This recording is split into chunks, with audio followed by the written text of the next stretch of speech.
This is a story from when I was 25 years old. My name is Daniel. Back then, at the workplace where I was employed, there was a junior colleague 2 years younger than me, named Emily. Emily, a fresh graduate just out of university, was still learning the ropes in the corporate world. I was assigned to be Emily's mentor. However, I was only in my second year at the job. Since no new recruits had joined the previous year, I had been the most junior employee until very recently. Although I had become quite accustomed to my own work, teaching someone else proved to be quite a challenge. I struggled a lot with mentoring my junior colleague. Moreover, Emily was a rather outspoken junior. In the first week, she listened obediently, but as she got a bit more comfortable, she started teasing me, even though I was her senior. "Hey, Daniel, you're pretty good at teaching today. Your way of explaining things was really good." Such teasing became a part of our daily routine. Being a naturally non-confrontational person, I simply laughed it off whenever Emily said such things. Indeed, Emily was quick to learn and excelled at her job. She was bright and popular, in stark contrast to me, who didn't have many friends during my student days. Her charismatic personality made her a well-liked figure in the office, even with her outspokenness. Honestly, I found someone as savvy as Emily quite difficult to handle. "Daniel, do you want to grab dinner after this?" We often ended up working late at the office, just the two of us, to finish tasks to the next day. Each time, Emily would invite me like that. "I'll pass if I'm tired today." I always declined with such flimsy excuses. While someone as outgoing as Emily might find it easy to go for impromptu drinks with the boss, I found the idea of dining with coworkers tiring, especially if it was with Emily. However, there came a time when our company organized a drinking party. It was practically mandatory for everyone to attend, so I had no choice but to go. While my colleagues were whooping it up, I was off to the side, quietly enjoying my barbecue alone. Fortunately, since I was sitting at the end of the table, I felt relieved knowing that my lack of participation in a conversation wouldn't spoil the mood too much. Little did I know, that was a naive assumption. "Daniel, you're not drinking much, are you?" Emily took a seat next to me. "Geez." Already tipsy, Emily, holding an orange cocktail, started chatting with me. I can only imagine how annoying she must be when drunk, given how loud she is when sober. I probably had a look of dismay on my face, but Emily kept talking, completely unfazed. "Do you have a girlfriend?" There it is. Girls always want to talk about stuff like this. I really don't want to talk about it. As I struggled to respond, "He's got a girlfriend," interjected Madison, a senior colleague sitting across from me, answering on my behalf. At that moment, I was taken aback. How did she know that? I wondered. I had only ever discussed such personal matters with my peers at the company. That meant someone among my peers must have told Madison. Seeing the surprised look on my face, Emily asked, "Wow, Daniel, you have a girlfriend. What's she like?" "It's none of your business." Emily would probably just spread it around anyway. I sighed, and answered reluctantly. "She's a college classmate. We ran into each other about a year ago and decided to start dating," I explained. Hearing this, Emily looked at me with a smirk and said, "Oh, really?" Feeling somewhat mocked, I decided to ask her in return. "What about you, then?" She sighed deeply and answered, "I have someone too." Her expression seemed far removed from her usual cheerful demeanor. I was curious about why she looked that way, but just then, Emily received a phone call and had to step away. "She's like a whirlwind," I thought, taking a moment to breathe. Then, sitting across from me, Madison commented, "That call just now, probably her boyfriend, I guess," I said, uninterested, just to brush it official. But then, I heard something that I couldn't just ignore. Emily's boyfriend is super controlling, I've heard, and he's even violent. What? Even if I didn't like my junior colleague, I couldn't just ignore that. Why do you know that? I asked Madison. She replied, actually, my sister used to work part-time with Emily during their student days, and she told me about it. Before I could ask more, Emily returned, ending our conversation. But I couldn't believe that Emily, who always seemed so carefree and cheeky, was enduring such a difficult situation. I didn't have any proof, so I left the party somewhat skeptical. After the party, Emily was just as she always was.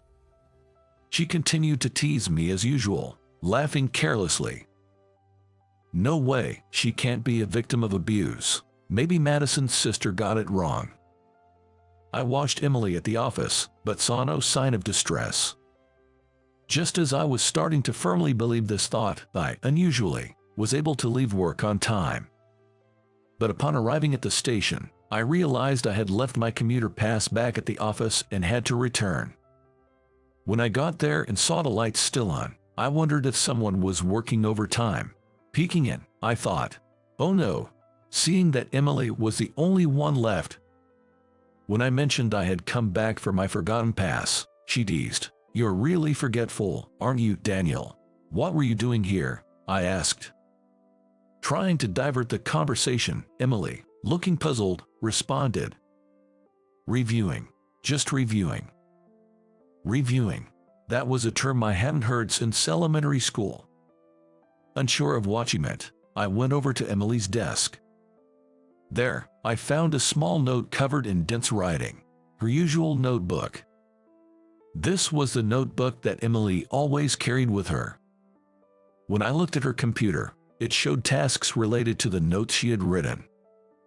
I'm not very smart, so I can't remember everything in one go. I'm just reviewing what I've been taught by my seniors, she explained. The number of notebooks spread out on her desk made it clear she wasn't lying. So, Emily wasn't naturally good at her job. She had been secretly working hard to become competent. And there I was, unfairly assuming she was just flaunting her abilities. Suddenly, I felt sorry for how I had thought of her. "So, do you think I'm cute and admirable now?" Emily asked, laughing. Despite everything, she still managed to irk me a bit. "There's no way that's true," I blurted out, getting a bit heated. Suddenly, Emily's usual smile vanished. "Really? I was just joking. Sorry," I apologized, thinking I had hurt her, but her expression remained unchanged. Did I say something so terrible? After all, she's the one who's always messing around. As I pondered over what to do, Emily began to speak. "I guess I'm just not cute, am I?" This was a statement I never expected to hear from Emily. At first, I thought she was joking, but it soon became clear she wasn't. My boyfriend always tells me that I'm not charming. When I try to act more feminine, he accuses me of trying to attract other men. If I act cheerful like a boy, he says I'm mocking him. No matter what I do, I'm just not right. It's like I deserve to be hit or kicked. After all, only someone like him would ever like me. Emily spoke these words dispassionately, as if something inside her had snapped. This isn't the Emily I know, and the abuse, it's real. My mind was spinning, and I couldn't find the words to say. People say birds of a feather flock together, right? Having an abusive boyfriend means I'm a terrible person too. Her words echoed in the quiet office, just the two of us. I wanted to say something, but nothing came to mind. Codependency, right? I had heard that even in a relationship that others might view as toxic, the people involved feel needed and can't leave. Anything I could say seemed hollow, as I wasn't the one in the situation. Sensing my confusion, Emily forced a laugh and said, "Just kidding," and began tidying her desk. A part of me felt relieved at her words, but I quickly realized it was a lie. I thought I saw Emily's hands tremble as she put away her notes. I stopped overthinking. I decided to speak my mind right then and there. That's what I thought. Isn't that your way of sending an SOS? You told me because you want help, right? Stop lying to yourself and pretending not to see it. As I spoke, Emily's movements halted completely. She looked down and asked, pretending not to see.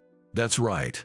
Aren't you the one putting a lid on your own feelings, thinking you can change the situation, thinking that only such people would like you? Isn't that just your own assumption? There are plenty of people who like you, even without looking for them.